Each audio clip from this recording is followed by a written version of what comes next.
What we're going to do is have a little question and answer format. I'll ask him a few questions, he'll provide the answers, and I hope that you'll find this useful. So Hugh, why does writing matter?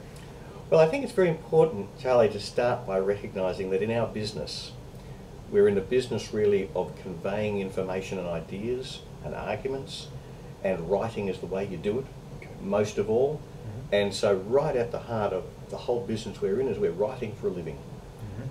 We write for a living just as much as if we decided to be novelists. Mm-hmm. And how well we do our job depends more than anything else on how well we write. And that's to whether you're an academic, or a policymaker, or a journalist, or a think tanker. Mm-hmm. Anything, anybody working in the strategic area is basically writing for a living, and you've got to be able to communicate those ideas well if you're going to do your job well. It's as simple as that. Excellent. Excellent. So, can you talk us through a little bit about your basic approach to writing? Well, I think I'm very attracted to the idea that I know you're attracted to, of Steve Pinker's, of there's different concepts of writing. And I think his depiction of the classic mode, that is that the way you write, what you do when you write, is you're tapping your audience on the shoulder and saying, see that over there? That's, you know, so you draw it, and the point he makes is that it's a cooperative activity. I'm trying to get you to see something that I can see, and then I want you to tell me something that I can see. So I think, and that's very different from a lot of other kinds of writing, and other kinds of writing can be very important and useful, but for us, that's what we're really doing. But the other point I'd make is that the way we write is a very specific kind of writing. You can do lots of different things with writing. You can write your girlfriend a love letter. You can write yourself a shopping list. You can write a lawyer's letter to the bloke next door to tell him to get his dog to stop barking. These are all different kinds of things you do with writing. What we try and do is to set out arguments in particular. And an argument is a very particular kind of writing. Because, of course, the thing about an argument is a structure. It has a structure to it. It's not just a collection of sentences or ideas. They're in a logical order. Because you're trying to get to a conclusion. And the way you get to that conclusion is, you know, this is sort of, you know, the old Aristotelian syllogisms. There are premises, and the links between the premises, and they lead to conclusions, and then they form into bigger ones. So the core of the kind of writing we do is the way it presents an argument by presenting the structure of the argument. So structure is absolutely central. Excellent. Okay. So how can writing go wrong? That's the ideal approach. What kind of problems can you face? Well, I think the writing often goes wrong in one of three ways. First way is that you just get the really basic things wrong. The words you stick together between the capital at the beginning and the full stop at the end actually aren't a sentence. They don't mean anything. That does sometimes happen. It doesn't happen actually that often with the kind of people we work with. It doesn't happen that often, but it does happen sometimes. And it's terribly important to make sure that you just get those basics right. The second problem, much more common, is, and the one we should really all fight against, is that when we write, what we say is unclear, or imprecise, or vague, or just long. We just take a long time to get to the point. And the third way in which I think writing often goes wrong is that even if those middle level things are okay, we don't convey the argument effectively. We don't convey the structure of the argument. We don't lead our readers to the conclusion that we think they ought to draw, the thing we're trying to point them to. Exactly.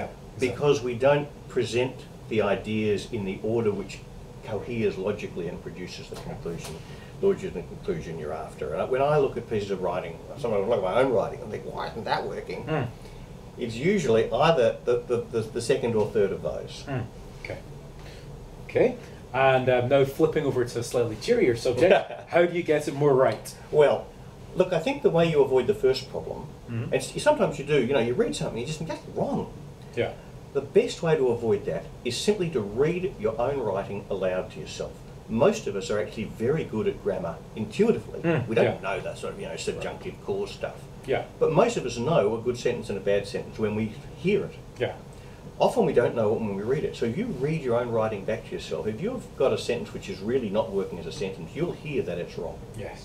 And so read your own stuff, if necessary, aloud to yourself. I quite often read my own writing. While I'm writing, I read my own writing aloud to myself to see how it sounds. It's a very telling test. The second level of problems, the problems about whether what you're writing is clear enough, precise enough, bold enough, that's where most of the work comes in. Yeah. And there's no substitute for looking at every sentence as you write it and ask yourself, what am I really trying to say with that sentence? Am I really saying that with that sentence? Am I not just saying it, but am I saying it as clearly as I possibly can? And is it as short as it can possibly be?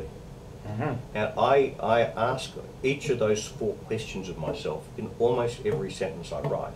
Well, I'm not a very quick writer. But you look and say, is that really what I mean to say? And so that's partly about the business of making sure you're using exactly the right word. Bloody big language, English, there are 500,000 words in it or something like that. And a lot of the time when we're not writing as well as we can is because we're not using just precisely the best word we can. It's often not the longest word, often it's the shortest word. We're saying it really directly. You know, if you're saying, I think China's rise threatens Japan, say that. Yes. If you don't believe it, say what you do mean. Say something else. But don't just say something because, you know, not quite sure what you mean, so you just say something that's not very clear. Sure. Say it as precisely as you can, and also say it as briefly as you can. Often that goes to just making a sentences as simple as you can. Keep them short. And the old advice people often give, if in doubt, break a one long sentence into 2 short ones. Absolutely. Is very important in that. And the third point is about structure. That is, you really got to think, when you've got the sentences right, you've got to go up to the paragraphs and ask yourself, am I conveying the structure of my argument? Do I understand the structure of my argument myself? Why do I really think what I think? What steps have I gone through to get there? And then make sure that you display that structure as clearly as you can in the way the paragraphs are organised. And I think the best way to do this is just that old, simple habit of using numbers. There are 3 reasons why I believe that submarines are the most cost-effective capability for Australia. And here they are, 1, 2, 3. There's the conclusion. And that makes it easier for your readers to understand where you're coming from. It also makes it easier for others to see where you're wrong. Yeah, absolutely. And you ought to welcome that. Right. And you want to expose the structure of your argument so that people can either see why it's right or see why it's wrong. And the last point that kind of summarises all of that is that thinking and writing really are 2 sides of the same coin. Of course, if you really understand the argument you're trying to make, if you really understand the issue, then you'll write a very simple, clear, precise, bold, gutsy, straightforward piece of work. If you don't really understand what you're trying to say, you can't write it well. Absolutely, yeah. Because you won't actually know it yourself. You won't be able to point it out. No, because you don't know see what it is. Yeah, exactly. So what you've got to do is to, for me at least, thinking and writing are 2 sides of the same coin. I start off with a piece of writing not really knowing what I think. But I don't let myself finish, at least I try not to let myself finish what I'm writing until I really know what I think. Absolutely. There's an old joke, you know, how do I know what I think until I see what I've written? Yeah, well, exactly. It's right. But you've got to remember that writing is thinking, and so you really want to really think very carefully about the way you, as you write, think about the argument very clearly. The last point, simplest of all, is that I think the best way to improve your writing is to read good writers. Absolutely. And you really want to, I have sort of a slogan, you want to read like a writer and write like a reader.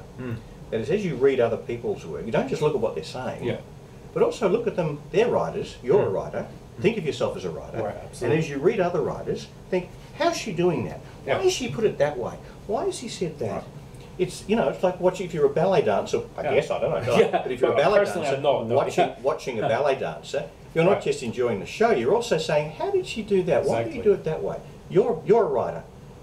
The person who's writing what you're reading is in the same business as you are. You want to learn everything you can, steal as many of their ideas. Likewise, you want to write like a reader. That is, look at what you're writing and put yourself in the position of the reader. And I find, at least, that the way I think about writing has been very strongly influenced by a lot of my favourite writers. And, you know, everybody has their own list.